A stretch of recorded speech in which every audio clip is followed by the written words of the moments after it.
아멘. 함께 읽은 본문 말씀을 통하여 지혜의 근본이라는 제목으로 은혜를 나누고자 합니다. 하루는 다윗 앞에 한 여인이 나아옵니다. 상을 당하였는지 상복을 입었고 외모를 치장하지도 않았습니다. 사랑하는 사람을 떠나보내고 오랫동안 애도하였는지 기진맥진한 모습입니다. 왕에게로 나온 여인은 얼굴이 땅에 닿도록 엎드려서 절한 후에 자기가 당한 괴로움을 토로하였습니다. 여인의 사정은 이러합니다. 원인을 알 수는 없지만 그녀의 남편이 먼저 세상을 떠났습니다. 홀로 두 아들을 키우는 여인의 사정이 넉넉하거나 평온하지는 않았겠지요. 그래도 두 아들이 있으니 가슴 시린 슬픔을 참고 또 살을 저미는 고통도 견뎌졌을 것입니다. 그러던 어느 날 두 아들이 들에 나가 일하다가 서로 다투게 되었습니다. 황량한 들판인지라 싸움을 말리는 사람도 없었습니다. 감정은 더욱 격해지고 한 아들이 다른 아들을 때려 죽이게 됩니다. 어머니에게는 세상이 무너지는 충격이었겠지요. 그런데 그 슬픔을 위로하지는 못할 망정 온 집안 사람이 들고 일어나서 여인에게 형제를 때려 죽인 아들을 내놓으라고 성화입니다. 살인자를 죽여서 죽은 형제의 원수를 갚겠다고 하지만 사실은 상속자마저 없애버리겠다는 심산이었습니다. 여인은 왕에게 애원합니다. 임금님, 저를 살려주십시오. 그들은 저에게 남아있는 불씨마저도 꺼버려서 제 남편이 이 땅에 이름도 자손도 남기지 못하게 하려고 합니다. 이야기를 다 듣고 난 왕은 여인에게 집으로 돌아가라, 내가 너를 위하여 명령을 내리리라고 대답합니다. 자신이 직접 명령을 내려서 이 일을 해결해 주겠다는 것입니다. 여인은 다시 왕에게 이 죄는 자신과 자신의 집에 있으므로 왕과 왕실에는 누를 끼치고 싶지 않다고 이야기합니다. 이 일로 인해서 누군가 왕을 원망하지 않기를 원한다는 말입니다. 그러자 왕은 여인에게 누구든지 너를 괴롭히는 사람이 있으면 데려오라고 대답합니다. 누구든지 다시는 이 여인을 괴롭히지 못하게 하겠다는 확실한 보장이면서 자신이 넉넉하게 해결할 수 있다는 자신감을 표현한 것입니다.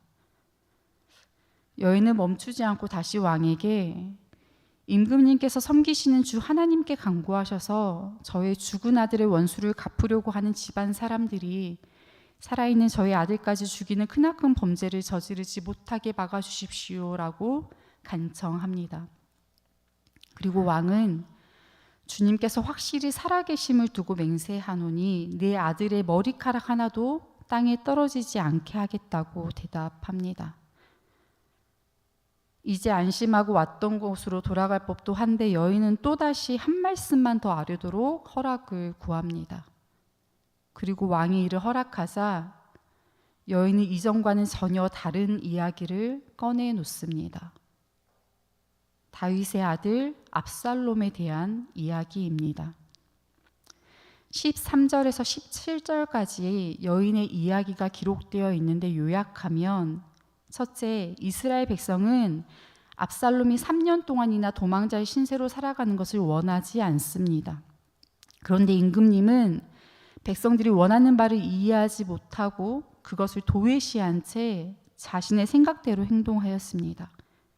둘째, 형제를 죽인 자신의 아들을 보호해 주겠다고 맹세하면서 우발적으로 살인한 압살롬을 받아들이지 않는 것은 왕 스스로의 맹세를 위반한 것입니다. 셋째, 임금님은 이미 죽어버린 아들 암논에 대해서 연연해야 할 것이 아니라 현재 살아있는 압살롬에게 긍휼을 베풀어야 합니다. 넷째, 하나님은 압살롬을 다시 불러들일 계획을 가지고 계십니다. 비록 압살롬이 임금님에게는 내어 쫓기는 신세가 되었지만 하나님은 압살롬을 내쫓지 않을 것입니다. 이와 같이 여인은 왕이 자신에게 말한 것과는 모순된 행동을 하고 있다고 이야기합니다. 백성에게 피해 복수를 하지 말라고 하면서 정작 왕은 자기 아들 압살롬을 용서하지 않는다는 지적입니다.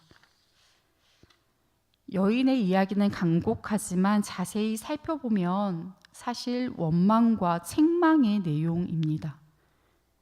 하나님의 이름과 그분의 계획까지 들먹이면서 압살롬 귀환이 정당함을 주장하는 것입니다.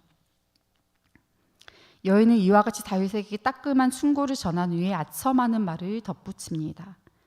자신이 왕이 자신에 대해 선처하여 주고 압살롬을 받아들일 것이라는 기대를 품을 수 있는 이유는 다윗이 하나님의 천사와 같아서 선과 악을 잘 분별할 수 있다고 믿기 때문이라는 것입니다.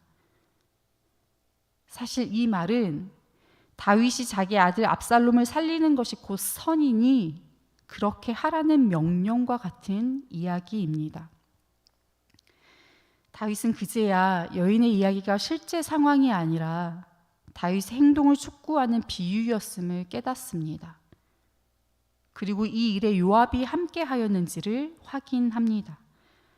19절 20절의 여인은 다윗에게 왕의 종 요압이 내게 명령하였고 그가 이 모든 말을 왕의 여종의 입에 넣어주었사오니 이는 왕의 종 요압이 이 일의 형편을 바꾸려 하여 이렇게 함이니이다 라고 대답합니다. 그렇습니다. 드고와 여인의 말은 여인 자신에게서 나온 것이 아니라 바로 요압에게서 나온 계책이었습니다. 요압은 다윗의 이복 누이 수르야의 맏아들로 다윗의 조카입니다. 그는 사울의 핍박으로 다윗이 도피 생활을 하던 시절부터 생사고락을 같이 하였고 각종 전쟁에서 승리를 이끌어낸 용장이었습니다. 또 다윗 왕정이 수립될 때에 깊이 관여하여 도움이 되었고 당시 이스라엘에서 가장 높은 관직인 군대 장관이 되었습니다. 요압은 이토록 많은 업적을 이루었지만 성경은 그를 지나친 권력 집착으로 여러 가지 과오를 저지른 인물로 설명합니다. 자신의 정치적인 입지를 굳히기 위해서 통일 이스라엘을 이루는 결정적 시기에 귀순한 북이스라엘의 군대 장관 아브넬을 비열하게 암살하였고 다윗의 밀명을 받고 우리아를 죽이는 일에도 앞장섰습니다. 또 이후의 기록에서도 요압은 자신의 정치적인 야욕을 위해서는 물불을 가리지 않습니다. 그렇다면 요압이 다윗에게 드고와 여인을 보낸 이유는 무엇이었을까요? 14장 이전 상황을 살펴보면 암논이 압살롬의 여동생 다말을 성폭행하고 비참하게 쫓아버렸습니다. 이후 2년 동안 압살롬은 암논에게 복수할 날을 기다리다가 양털 깎는 잔칫날에 보복을 단행하였습니다. 암논을 잔치에 초대하여서 신복들의 손을 통해 그를 죽인 것입니다. 암논을 죽인 압살롬은 외가인 그술 땅으로 도망쳤고 다윗은 죽은 아들 암논을 그리워하며 날마다 슬퍼하였습니다. 그런데 시간이 지나면서 다윗의 심경에 변화가 있었습니다. 13장 39절에 다윗 왕의 마음이 압살롬을 향하여 간절하니 암논은 이미 죽었으므로 왕이 위로를 받았음이더라 라고 기록되어 있습니다. 압살롬이 도망하여 구술에서 3년을 머무르는 동안 암논을 잃었을 때 받은 충격은 서서히 가라앉았고 오히려 압살롬을 보고 싶어하는 마음이 간절해진 것입니다. 그런데 더 높은 자리에 오르기 위해 호시탐탐 기회를 노리던 요압이 다윗의 마음을 알아차렸습니다. 요압이 보기에 압살롬은 아주 훌륭한 동아줄이었습니다. 다윗의 아들들 가운데 압살롬이 차기 왕권을 차지하는 데 가장 유력한 사람이었기 때문입니다. 이번 기회에 압살롬에게 환심을 사면 차기 왕의 치하에서도 자신의 지위를 확보할 수 있게 됩니다. 또 아들을 그리워하면서도 선뜻 결정을 내리지 못하는 다윗의 마음을 위로함으로써 다윗의 신뢰까지도 회복할 수 있는 기회입니다. 그러니 요압은 이 기회를 놓치지 않고 아주 신속하고 적극적인 계책을 마련한 것입니다. 2절, 3절 말씀을 함께 읽겠습니다. 드고아의 사람을 보내 거기서 지혜로운 여인 하나를 데려다가 그에게 이르되 청하건대 너는 상주가 된 것처럼 상복을 입고 기름을 바르지 말고 죽은 사람을 위하여 오래 슬퍼하는 여인같이 하고 왕께 들어가서 그에게 이러이러하게 말하라고 요압이 그의 입에 할 말을 넣어주니라. 요압은 드고아의 지혜로운 여인을 동원합니다. 드고아는 예루살렘 남쪽 약 16km 지점, 베들레헴의 서쪽 사해 쪽으로 약 10km 지점에 위치하고 있는 작은 마을입니다. 요압은 다윗이나 그 신하들이 전혀 모를 만한 인물이 필요했습니다. 누군가 그 여인을 알아본다면 자신의 계략은 실패할 수밖에 없기 때문입니다. 그래서 예루살렘이 아닌 시골 벽지의 여인을 동원한 것입니다. 요압이 드고아에서 데려온 여인은 지혜로운 여인으로 소개됩니다. 아마도 요압은 이전부터 드고아에 한 지혜로운 여인이 있다는 것을 알았던 것 같습니다. 주변에 소문이 날 정도로 누구에게나 지혜롭다고 여겨지는 여인이었던 것입니다. 이런 사람이 이를 돕는다면 큰 도움이 되었겠지요. 그런데 요압이 이 여인을 선택한 이유는 여인의 지혜를 통하여 압살롬 귀환 문제에 대한 조언을 얻기 위함이 아니었습니다. 요압은 단지 자신의 지시를 실수 없이 이행할 사람이 필요했던 것입니다. 따라서 본문의 지혜는 일반적 의미에서의 지혜라기보다는 남을 속이는 강교함으로 보는 것이 적절해 보입니다.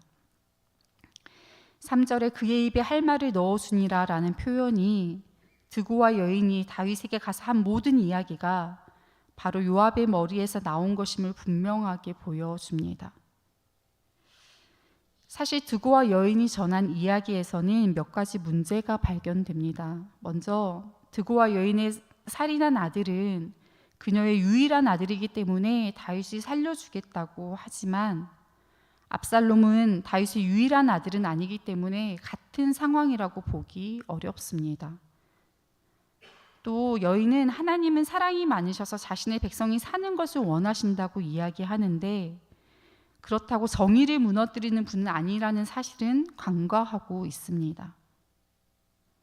요압은 다윗이 압살롬을 그리워하면서도 바로 이 정의 문제 때문에 쉽게 결정을 내리지 못하는 것을 알았기에 고의적으로 하나님의 자비만을 강조하면서 다윗의 고민에 면죄부를 주려 하였던 것입니다. 또 여인의 비극적인 상황을 연출함으로써 동정심을 불러일으키고 아첨하는 말까지 더하며 다윗을 쥐락펴락합니다. 그런데 다윗은 대화 도중에 그것을 전혀 알아차리지 못합니다. 다윗은 요압의 연출에 따라 충실하게 연기하면서 대화를 주도해가는 여인에게 수동적으로 끌려가고 있습니다. 다윗은 지혜로운 여인과 대화하였지만 실제로 그와 대화한 사람은 요압이었습니다.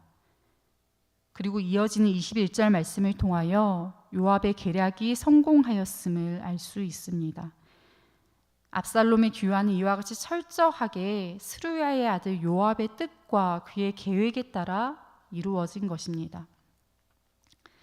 결국 오늘 함께 살펴본 14장 1절에서 20절까지의 말씀은 이복 형인 암논을 죽였던 압살롬이 어떻게 다시 이스라엘로 돌아와 아버지 다윗에게 반역을 일으키는 패륜적인 일까지 저지르게 되었는지를 보여주는 이야기입니다. 본문의 말씀을 묵상하면서 나는 오늘 누구의 이야기를 지혜로 여기며 살고 있는지, 어떤 이야기가 내 결정에 영향을 주고 내게 좋게 들리는지 자문해 보았습니다. 그리고 드고아의 지혜로운 여인처럼 겉은 지혜로워 보이고 마음에 감동을 주기도 하지만 그 실체는 욕망에 사로잡힌 이기심과 비열함일 수도 있다는 것을 깨닫게 되었습니다. 성도 여러분, 라디오의 주파수를 정확하게 맞추면 지지직거리던 소리가 선명하고 맑아지는 것처럼 우리는 하나님께 우리의 주파수를 고정시키고 오직 주님의 말씀을 들어야 합니다. 우리가 진리라고 믿는 것이 정말로 참 진리인지 우리는 하나님의 말씀에 비추어 점검해 보아야 합니다. 그런데 드고와 여인과 다윗의 대화 어디에서도 이전처럼 하나님께 기도하는 다윗의 모습, 하나님의 뜻에 따라 결정을 내리는 다윗의 명철함은 찾아볼 수가 없습니다. 다윗과 여인은 하나님에 대하여 이야기하지만 어디에도 하나님의 이야기는 등장하지 않습니다. 늘 하나님께 묻고 하나님의 지혜를 따라 걷던 다윗이 더 이상 하나님께 묻지 않았고 결국 사람의 강교함을 따라 걷게 되었습니다. 잠언 9장 10절에서 하나님은 여호와를 경외하는 것이 지혜의 근본이요 거룩하신 자를 아는 것이 명철이니라 라고 말씀하십니다. 많은 정보가 가득한 시대를 살아가며 어떤 것이 지혜인지 또 어떤 것이 우리를 속이고 미혹하는 강교함인지 잘 분별해야 합니다. 진리와 거짓이 교묘하게 섞여서 왜곡되어 버린 이야기에 현혹되지 않도록 우리는 늘 하나님께 묻고 더 깊이 하나님을 알아가야 하겠습니다. 기도하겠습니다. 하나님, 다윗과 여인의 대화를 통하여 인생의 많은 선택 앞에서 흔들리고 넘어지는 우리의 모습을 발견합니다. 우리는 주님께 묻지만 주님의 뜻을 청종하지 않고 우리 생각이 옳아 보이는 것을 선택하였습니다. 좋아 보이는 것들을 따르느라 정말로 좋으신 주님을 외면하였습니다. 때로는 허탄한 곳에 마음을 빼앗겨 주님께 묻지도 않았습니다. 하나님께서 기뻐하시지 않는 성공에 기뻐하였습니다. 하나님, 우리를 용서하시고 우리를 불쌍히 여기시옵소서. 하나님의 말씀을 늘 묵상하고 주님의 음성에 민감하게 하시옵소서. 진리와 거짓이 혼합된 많은 이야기 가운데 길을 잃지 않고 바르게 분별하게 하시옵소서. 지혜와 강교함 사이에서 늘 지혜를 선택하도록 우리 생각과 마음을 지켜 주시옵소서. 지혜의 근본이신 여호와 하나님을 늘 경외하고 거룩한 주님을 더욱더 알아가게 하시옵소서. 그리하여 우리 안에 주님의 생명이 가득하게 하시고 주님을 닮은 아름다운 존재로 날마다 바뀌어 가도록 우리를 이끌어 주시옵소서. 우리 구주 예수 그리스도의 이름으로 기도합니다. 아멘.